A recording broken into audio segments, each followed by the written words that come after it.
监理在 KTV 里搂搂抱抱，工人在民生大坝。The supervisors were hugging and holding hands at a karaoke bar, while workers were cutting corners at the Minsheng Dam.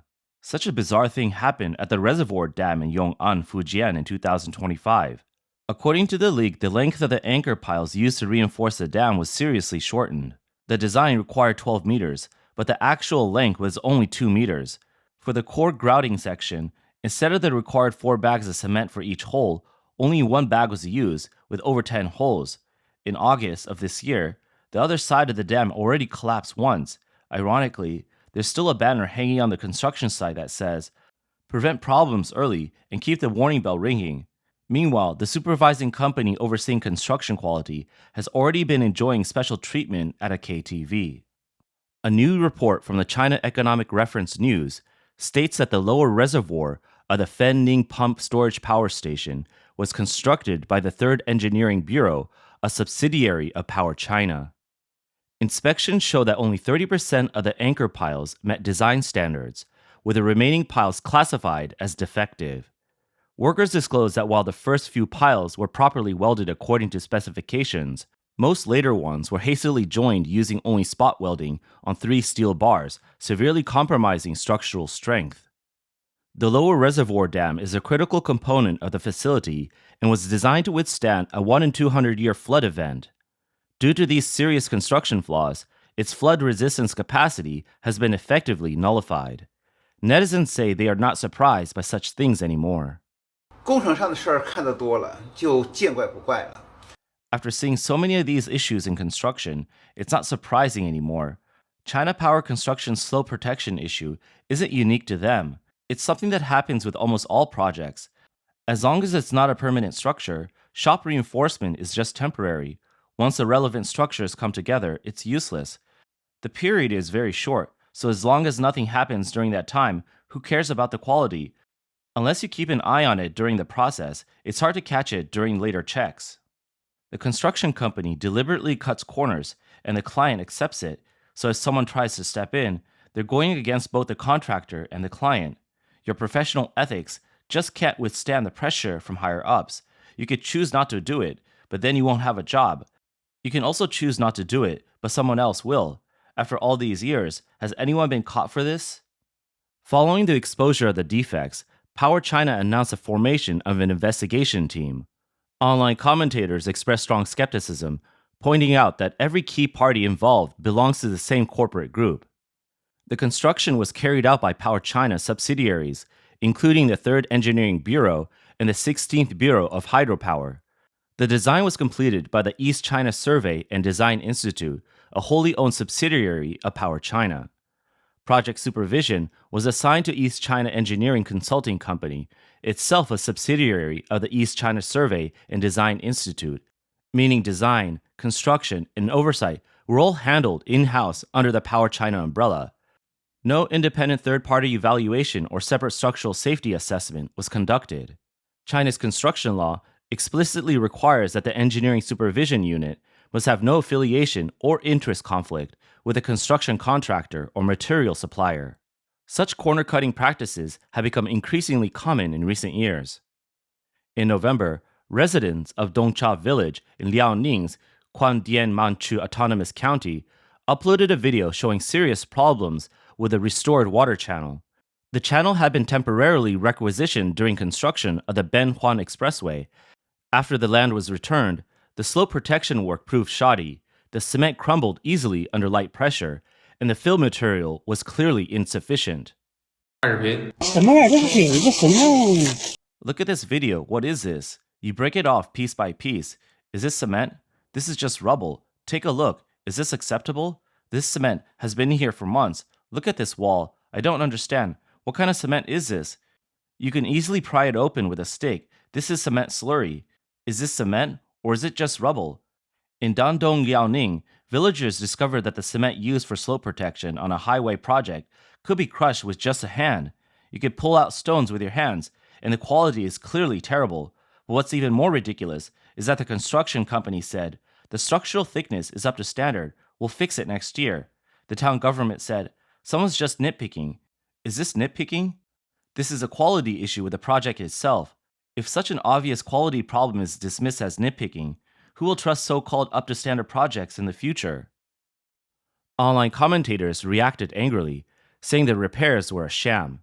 It collapsed the moment it was finished, one wrote. The stones fall apart, the cement crumbles in your hand. This isn't slope protection, it's a rubble project, a green channel for rainwater. They added that villagers do not have superhuman strength to cause such damage. The contractor first insisted that the slurry was compact and the thickness met standards. Later, the response shifted to technical terms like damage inspection section and frost heaving disease. Netizens quickly pointed out the timeline. The channel collapsed in August, the complaint appeared in October, and only then did the frost heaving suddenly become the explanation. The mortar literally turns to powder in your fingers, they said. Was there even enough cement in the mix? Was the strength tested at all? The contractor never answered those questions, and instead promised another inspection and repair after next year's thaw. Many replied in disbelief. You could pull this water channel apart with your bare hands today, and you expect us to wait until spring? By then, there'll be nothing left. Will the mortar magically grow stronger when the ground thaws? This cement, which crumbles with a simple squeeze, is likely to have a mortar strength below M5, which doesn't even meet the minimum standard.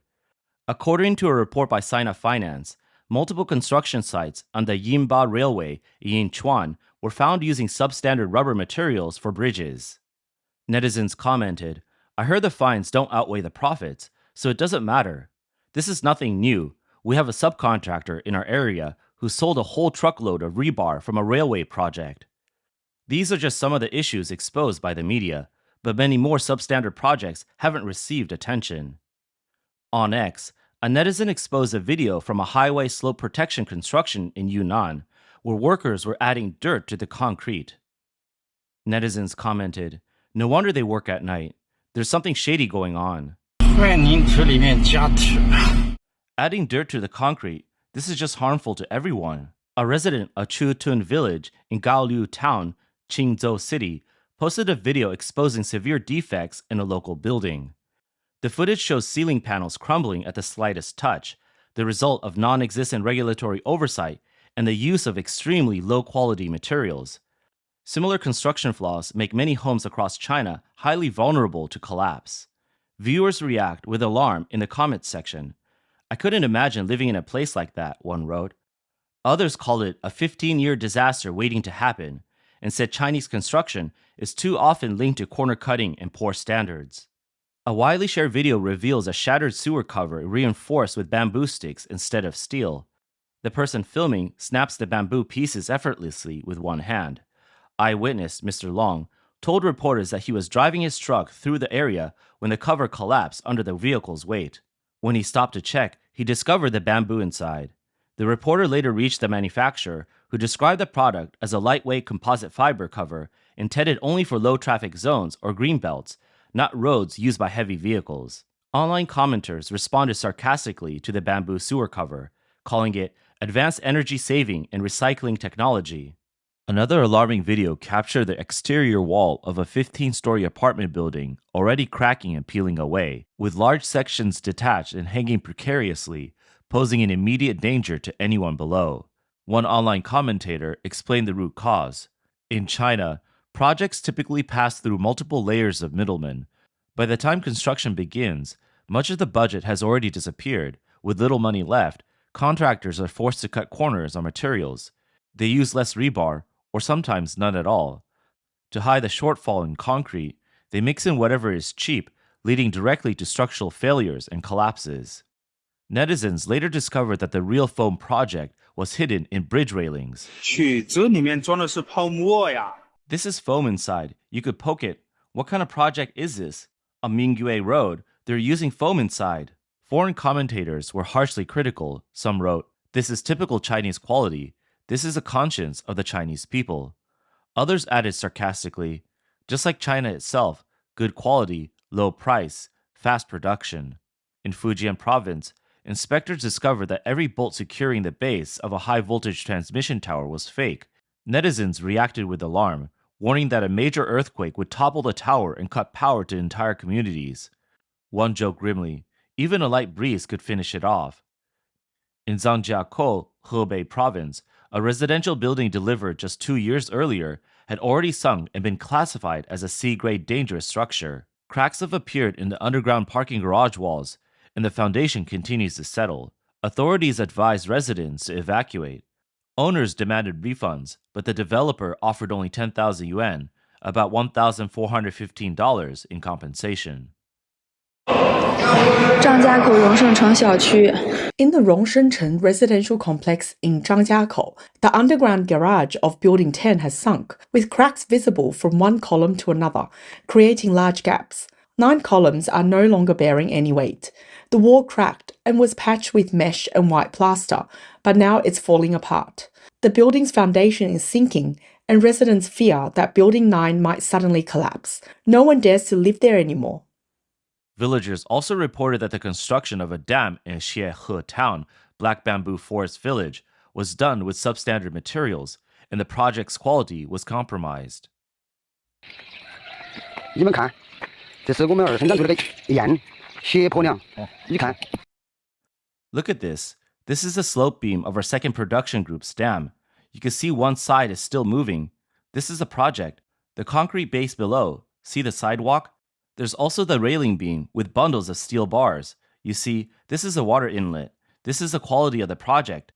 This is a people's livelihood project, a national water conservancy project. Just a few days after completion, look at the spacing. 70 centimeters for the smaller gap, 52 centimeters for the larger one. They promised 3 years, but it won't last 3 months. When the water comes, this slope beam will break. This is hardly a beam. It's just a few centimeters thick. When the water comes, the slope will collapse and the beam will follow. The roadbed doesn't even have rebar. It's already cracked a few days after completion. The National Water Conservancy should have qualifications and construction certificates, as well as blueprints. Our ladder was also made by the workers. Look at how it's covered in moss. Older people will slip down and may not be able to get out of the deep dam. The whole road is covered in moss. Can anyone climb this? The dam's cushion layer, do you see it? No rebar, already cracked. The mud of the dam base, when it rains, it turns into this. They said it would last for a long time, but it's already starting to collapse. Look at the road surface. It's suspended. It'll collapse too. Many online users push back against excuses. Dams built in the 1950s and 60s never had these problems, one wrote. Those manual foundations were rock solid. Today, it's all about pocketing people's hard-earned money. Don't just blame workers or contractors. The real thieves sit in high-level management and have ruined things for generations. Others pointed to workers who ignore standards or noted that repairs are deliberately delayed so there's work again next year. Even the decorative Roman columns along roadsides are turning out to be made with substandard materials. Beside a busy parking lot, 6 tall Roman-style decorative columns line the roadside, flanked by shops on both sides. Their outer surfaces are tiled, but several tiles have already fallen away, revealing haphazard brickwork covered by only a thin layer of cement that crumbles at the slightest touch. Netizens remarked, "It looks impressive from afar, but falls apart the moment you get close, and even my mom's tofu is stronger than this." From multi-billion-dollar dams and high-speed rail networks to modest roadside Roman columns, the same pattern of corner cutting appears again and again. These incidents are not isolated accidents, but symptoms of a persistent corrupt chain that touches nearly every level of infrastructure development in China. One blogger openly speculated just how large a share of each project budget disappears into the gray system. 工地裁员又裁掉大动脉了，8个亿的总投资的云南丽江的水利工程。 At a construction site in Lijiang, Yunnan, an 800 million yuan water conservancy project has been reported for cutting corners. The subcontracting levels reached 4 layers, and all the steel used was substandard. This project is a key water source project for the residents of Li Shui. Work began in May 2020, and after over 1,000 days, a 6,100-meter water diversion tunnel was completed, with the project mostly finished. The contractor has started an investigation, and we await the results. But let's do some math. The total investment is 800 million yuan, with 80% of that spent on construction. The first layer of subcontracting takes 15%, leaving 540 million yuan. The second layer takes 10%, or 50 million yuan. The third layer takes 8%, or 40 million yuan. By the time the fourth contractor gets it, considering the interest on advance payments, the gross profit is at least 20%. This means that only 380 million yuan actually went into the physical project. This is the biggest problem in the construction industry, layered subcontracting. Worse than bidding low is bidding high, using the contractor's money but delivering substandard work. The people doing the work are the poorest, and the ones signing the contracts are the richest. In China, major engineering projects typically begin with local government-linked firms securing contracts, which is then monopolized by giant state-owned enterprises such as China Railway, China Construction, or Power China. Yet the company that wins the bid rarely performs the actual work. Instead, the contract passes through multiple layers of subcontracting, from the state-owned enterprise to an affiliated firm, then to another company, then to a private operator, and finally to a local contractor. This is not normal market competition. It is a corrupt chain designed to distribute profits at every level. The outcome is predictable.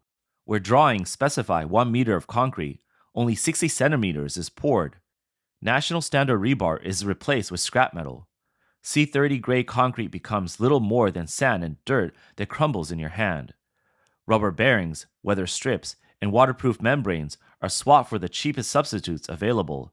After so many layers of skim funds and shoddy workmanship, what remains are fragile, dangerous structures. When earthquakes, typhoons, landslides, or floods arrive, no connections or official seals can protect them. Nature is the only inspector that cannot be bought. The profits from this layered exploitation flow upward to those who sign the contracts at the highest levels. The workers and small contractors at the bottom carry out the hardest labor, earn almost nothing, and shoulder all the blame when things go wrong. In the end, ordinary citizens pay the heaviest price as these flawed structures collapse, sink, or crack, costing them their homes, their safety, and their trust. Projects meant to protect lives have instead become hidden time bombs embedded in a corrupt and unaccountable profit chain. The true cost is always borne by the public. Society is now demanding not just punishment for those responsible, but a fundamental reform of the system and its oversight, so that the promise of safety is no longer an empty one.